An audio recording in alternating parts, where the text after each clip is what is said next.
ಎಲ್ಲರಿಗೂ ನಮಸ್ಕಾರ. ನನ್ನ ಹೆಸರು ಡಾಕ್ಟರ್ ಮೇಘನಾಜಿ. ಗಣಕರಂಗ ಧಾರವಾಡ ರಾಜರ್ಷಿ ಶಾಹು ಮಹಾರಾಜರ 151ನೆಯ ಜಯಂತಿ ಆಚರಣೆ ಪ್ರಯುಕ್ತ ಶಾಹು ಜಯಂತಿ ಲೇಖನ ಸ್ಪರ್ಧೆಗಾಗಿ ಲೇಖನ ವಾಚನ. ವಿಷಯ ಸತ್ಯಶೋಧ ಸಮಾಜ ಮತ್ತು ಮೂಕನಾಯಕ ಪತ್ರಿಕೆ. ಶೀರ್ಷಿಕೆ ಸತ್ಯಶೋಧಕ ಸಮಾಜ ಮತ್ತು ಮೂಕನಾಯಕ ಪತ್ರಿಕೆ ಒಂದು ನಾಣ್ಯದ ಎರಡು ಮುಖಗಳು. ಸಮಾಜವು ನಿತ್ಯ ನಿರಂತರ ಚಲನಶೀಲವಾದದ್ದು. ದೈನೇಸಿ ಬದುಕಿನಲ್ಲಿ ಸಾಕಷ್ಟು ಏರಿಳಿತಗಳನ್ನು ನಾವು ನೋಡಬಹುದು. ಸಾಮಾಜಿಕ, ಆರ್ಥಿಕ, ಶೈಕ್ಷಣಿಕ, ರಾಜಕೀಯವಾಗಿ ಸಾಕಷ್ಟು ಬದಲಾವಣೆಗಳನ್ನು ಸಮಾಜದಲ್ಲಿ ಕಾಲಕಾಲಕ್ಕೆ ಆಗುತ್ತಿರುವುದನ್ನು ಕಾಣುತ್ತೇವೆ. ಉಳ್ಳವರು ಎಂದು ಹೇಳಿಕೊಂಡು ಕೆಲವರು ಅಟ್ಟಹಾಸ ಮೆರೆದಾಗಲೂ ಅದನ್ನು ಧ್ವನಿ ಇಲ್ಲದ ಸಮುದಾಯಗಳು ಒಪ್ಪಿಕೊಂಡು ಮುಂದೆ ಸಾಗಿದಂತಹ ಅನಿವಾರ್ಯ ಸಂದರ್ಭಗಳು ನಮ್ಮ ಮುಂದೆ ಕಾಣಲಿಕ್ಕೆ ಸಿಗುತ್ತವೆ. ಇನ್ನು ಇತಿಹಾಸದ ಹಿನ್ನೆಲೆಯಲ್ಲಿ ನೋಡುವುದಾದರೆ ಸಾಮಾಜಿಕ ಕ್ರಾಂತಿ ಎಂದರೆ ಅಸಮಾನತೆ, ಶೋಷಣೆ ಮತ್ತು ಅನ್ಯಾಯದ ವಿರುದ್ಧ ಹೋರಾಡುವ ನಾಯಕತ್ವದ ಪಾತ್ರವಾಗಿರುತ್ತದೆ. ಭಾರತದಲ್ಲಿ ಜಾತಿ ಆಧಾರಿತ ವ್ಯವಸ್ಥೆಯು ನೂರಾರು ವರ್ಷಗಳಿಂದ ಸಮಾಜದ ಅಸ್ತಿತ್ವವನ್ನು ಆವರಿಸಿಕೊಂಡಿದೆ. ಈ ಜಟಿಲ ವ್ಯವಸ್ಥೆಯನ್ನು ಪ್ರಶ್ನಿಸುವ ಧೈರ್ಯವನ್ನು ತೋರಿದ ಸಾಮಾಜಿಕ ಚಿಂತಕರು ಮತ್ತು ಕೆಲವು ನಾಯಕರು. ಇವರಲ್ಲಿ ಜ್ಯೋತಿರಾವ್ ಫುಲೆ ಅವರು ಸ್ಥಾಪಿಸಿದ ಸತ್ಯಶೋಧಕ ಸಮಾಜ ಮತ್ತು ಬಾಬಾ ಸಾಹೇಬ ಅಂಬೇಡ್ಕರ್ ಅವರು ತಂದಂತಹ ಮಹಾನಾಯಕ ಪತ್ರಿಕೆ ಜನರ ಧ್ವನಿಯಾಗಿ ನಿಂತವು. ಅಷ್ಟು ಮಾತ್ರವಲ್ಲ, ಇವುಗಳು ಜನನಿತಗೊಂಡದ್ದೇ ಒಂದು ಅಚ್ಚರಿ. ಸಮಾಜದಲ್ಲಿ ಅಸಮಾನತೆ, ಮೇಲು ಕೀಳು ಎಂಬ ಧೋರಣೆಗಳು ತಲೆದೋರಿ ಹೀನಾಯ ವ್ಯವಸ್ಥೆ ತಾಂಡವವಾಡುತ್ತಿದ್ದರ ಹಿನ್ನೆಲೆಯನ್ನ ಕಂಡು ಜ್ಯೋತಿರಾವ್ ಫುಲೆ ಮತ್ತು ಅಂಬೇಡ್ಕರ್ ಅವರು ಜನಪರ ಚಿಂತನೆ, ಜನರ ಹಿತ ರಕ್ಷಣೆ ಬಯಸಿ ಪ್ರತಿಯೊಬ್ಬರಿಗೂ ನ್ಯಾಯ ಸಮಾನವಾದ ಜೀವನ ಕಲ್ಪಿಸಿಕೊಡಲು ಸಾಕಷ್ಟು ಹೋರಾಟ ನಡೆಸಿದರು. ಜೊತೆಗೆ ಧ್ವನಿ ಇಲ್ಲದ ಸಮುದಾಯಗಳ ಪರವಾಗಿ ಧ್ವನಿ ಎತ್ತುವ ಕಾಯಕದ ಜೊತೆಗೆ ಮಹತ್ವಕಾರಿಯಾದ ಭಾರತದ ಸಾಮಾಜಿಕ ಸುಧಾರಣೆಯ ಇತಿಹಾಸದಲ್ಲಿ ವಿಶೇಷವಾಗಿ ದಲಿತರು ಮತ್ತು ಸಮಾಜದ ಕಟ್ಟ ಕಡೆಯ ಎಂದು ಕರೆಸಿಕೊಳ್ಳುವ ಅಂಚಿನಲ್ಲಿರುವ ಸಮುದಾಯಗಳ ಹಕ್ಕುಗಳಿಗೆ ಸಂಬಂಧಿಸಿದಂತೆ ಸತ್ಯಶೋಧಕ ಸಮಾಜ ಮತ್ತು ಮೂಕನಾಯಕ ಪತ್ರಿಕೆ ಎರಡು ಮಹತ್ವದ ಸಂಸ್ಥೆಗಳಾಗಿ ಇಬ್ಬರು ಜನನಾಯಕರಿಂದ ಹುಟ್ಟು ಪಡೆದುಕೊಳ್ಳುತ್ತದೆ. ಮುಂದೆ ನಡೆದದ್ದೆಲ್ಲವೂ ಒಂದು ಪವಾಡವೆಂಬಂತೆ ಅವುಗಳ ದಾರಿ ಸಾಗುತ್ತದೆ. ಅವುಗಳ ರೂವಾರಿಗಳಾಗಿ ಜನನಾಯಕರು ಜನರ ಹಕ್ಕುಗಳ ರಕ್ಷಣಾ ಮತ್ತು ಅವರ ಹಿತ ಚಿಂತನೆ ಬಯಸಿ ಅವುಗಳ ಸಮಾಜದಲ್ಲಿ ಹೊಸ ಸಾಮಾಜಿಕ ಕ್ರಾಂತಿಗೆ ಕೈಗನ್ನಡಿಯಾಗಿ ನಿಲ್ಲುತ್ತವೆ ಎಂಬುದು ಇತಿಹಾಸದ ಪುಟಗಳಲ್ಲಿ ಎಂದಿಗೂ ಮಾಸದು. ಸಾಕಷ್ಟು ನೋವುಂಡು ಸಮಾಜದ ತಿರಸ್ಕಾರದ ನಡುವೆಯೂ ಪುರಸ್ಕಾರ ಮಾಡಿಸಿಕೊಳ್ಳುವಂತೆ ಬೆಳೆದು ನಿಂತದ್ದು ಬಾಬಾ ಸಾಹೇಬ ಅಂಬೇಡ್ಕರ್ ಅವರು ಮತ್ತು ಜ್ಯೋತಿರಾವ್ ಫುಲೆಯವರು ಎಂದು ಹೇಳಬಹುದು. ಇವರು ಸತ್ಯಶೋಧಕ ಸಮಾಜ ಮತ್ತು ಮೂಕನಾಯಕ ಪತ್ರಿಕೆಗಳ ಮೂಲಕ ನ್ಯಾಯ, ಸಮಾನತೆ, ಹಕ್ಕುಗಳ ಪರವಾಗಿ ನಿಂತು ಹೋರಾಡಿದವರು. ಜ್ಯೋತಿರಾವ್ ಫುಲೆ ಅವರು ಸೆಪ್ಟೆಂಬರ್ 24, 1873 ಪುಣೆಯಲ್ಲಿ ಸ್ಥಾಪಿಸಿದ ಸತ್ಯಶೋಧಕ ಸಮಾಜ ಬ್ರಾಹ್ಮಣರ ಸಾಮಾಜಿಕ ವ್ಯವಸ್ಥೆಯನ್ನ ಪ್ರಶ್ನಿಸುವ ಮತ್ತು ದಲಿತರು, ಮಹಿಳೆಯರು ಮತ್ತು ರೈತರು ಸೇರಿದಂತೆ ತುಳಿತಕ್ಕೊಳಗಾದ ವರ್ಗಗಳನ್ನು ಉನ್ನತೀಕರಿಸುವ ಗುರಿಯನ್ನ ಹೊತ್ತು ಹುಟ್ಟಿಕೊಂಡಿತು. ಸಮಾಜವನ್ನು ಶಿಕ್ಷಣ, ಸಾಮಾಜಿಕ ಹಕ್ಕುಗಳು ಮತ್ತು ಹಿಂದುಳಿದ ಗುಂಪುಗಳಿಗೆ ರಾಜಕೀಯ ಪ್ರವೇಶಕ್ಕಾಗಿ ಪ್ರತಿಪಾದಿಸಿತು. ಜ್ಯೋತಿರಾವ್ ಅವರ ಪತ್ನಿ ಸಾವಿತ್ರಿಬಾಯಿ ಫುಲೆ ಸಮಾಜದ ಹಿಂದುಳಿದ ಮಹಿಳೆಯರ ಕಲ್ಯಾಣಕ್ಕಾಗಿ ಮತ್ತು ಹೆಣ್ಣು ಮಕ್ಕಳ ಉನ್ನತ ಶಿಕ್ಷಣಕ್ಕಾಗಿ ಅವರು ಸಾಕಷ್ಟು ಶ್ರಮಿಸುತ್ತಾರೆ. 1930ರ ದಶಕದಲ್ಲಿ ಅದರ ನಾಯಕರು ಭಾರತೀಯ ರಾಷ್ಟ್ರೀಯ ಕಾಂಗ್ರೆಸ್ಗೆ ಸೇರಿದಾಗ ವಿಸರ್ಜಿಸಲ್ಪಡುತ್ತದೆ. ಇನ್ನು ಮೂಕನಾಯಕ ಪತ್ರಿಕೆ ದಿ ಮೂಕನಾಯಕ ಎಂಬುದು ಡಾಕ್ಟರ್ BR ಅಂಬೇಡ್ಕರ್ ಅವರು ಜನವರಿ 31, 1920 ಮುಂಬೈನಲ್ಲಿ ಸ್ಥಾಪಿಸಿದ ಮರಾಠಿ ಪಾಕ್ಷಿಕ ಪತ್ರಿಕೆ. ಇದರ ಪ್ರಾಥಮಿಕ ಉದ್ದೇಶ ದಲಿತರು, ಬಡವರು ಮತ್ತು ತುಳಿತಕ್ಕೊಳಗಾದವರ ಪರವಾಗಿ ಧ್ವನಿಯನ್ನು ಎತ್ತುವುದು, ಅವರ ಹೋರಾಟಗಳನ್ನು ಸಮಾಜದೊಂದಿಗೆ ಮುಖಾಮುಖಿಯಾಗಿಸುವುದು. ಮತ್ತು ಅವರ ಹಕ್ಕುಗಳನ್ನು ಪ್ರತಿಪಾದಿಸುವುದು.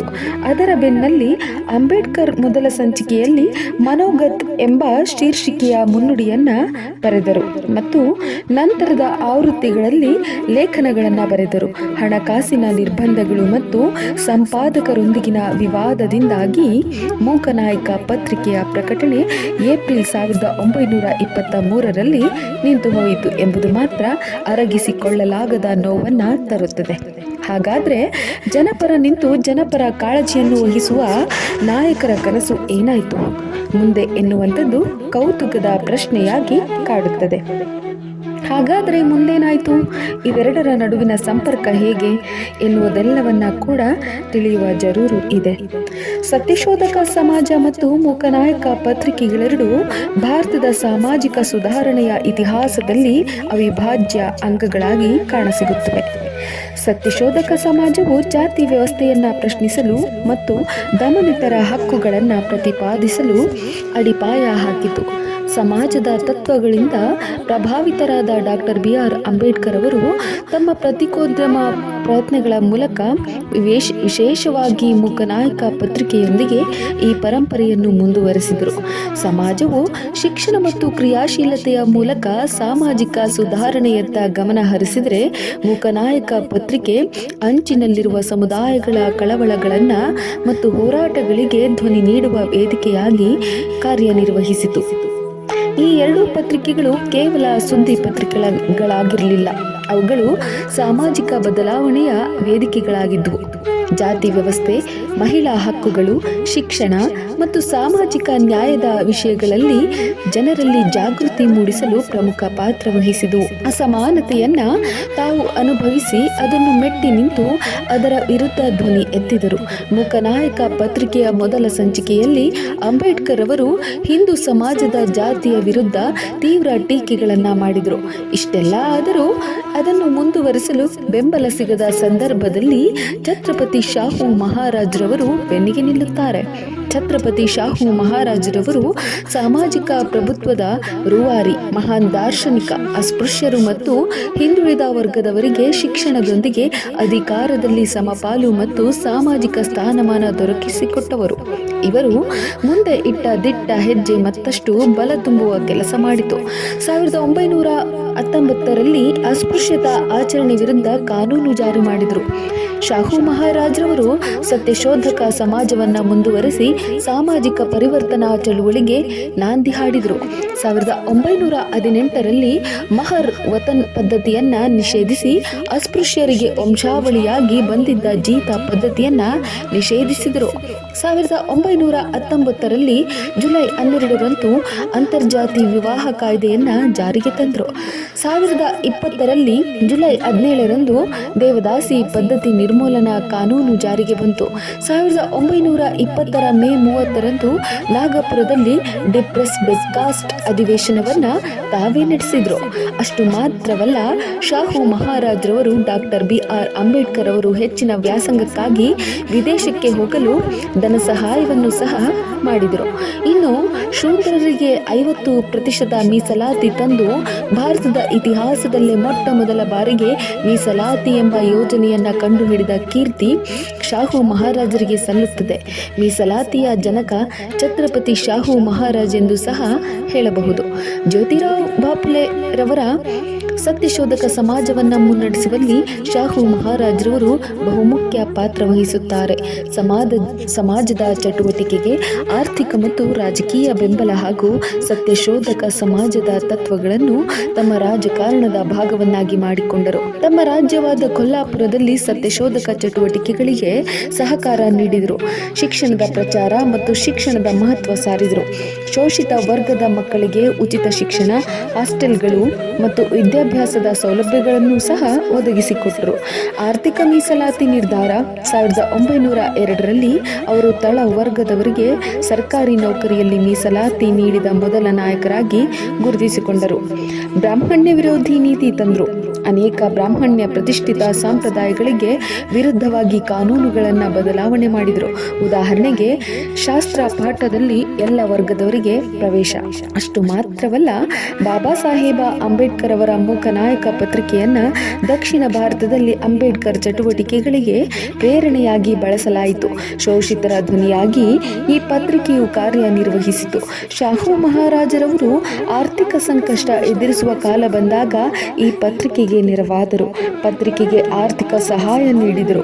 ಪತ್ರಿಕೆಯು ಒಳಗೊಂಡ ವಿಷಯಗಳ ಬೋಧನೆಗೆ ತಮ್ಮ ಭಾಷಣಗಳಲ್ಲಿ ಒತ್ತಾಯಿಸಿದರು.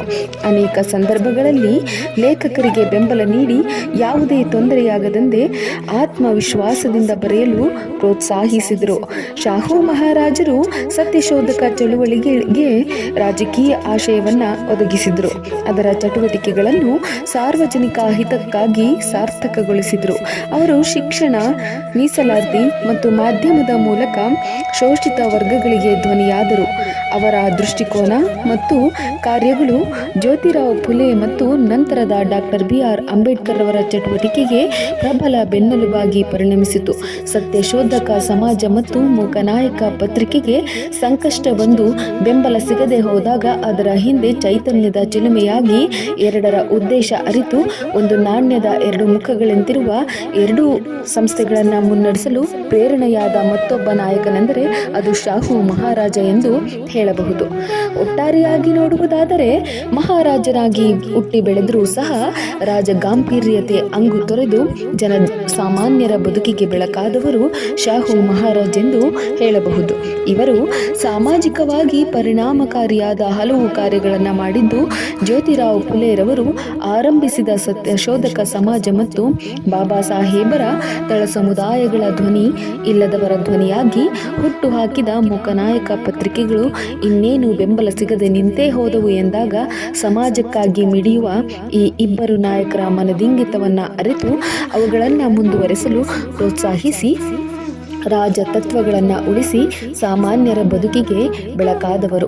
ಇಂದು ನಾನು ಬದುಕಿದರೆ ನನಗೆ ಮಾತ್ರ ಎನ್ನುವವರ ನಡುವೆ ಸಮಾಜಕ್ಕಾಗಿ ಮಿಡಿದಂತಹ ಇಂತಹ ನಾಯಕರನ್ನು ನಾವು ಸ್ಮರಿಸಲೇಬೇಕು.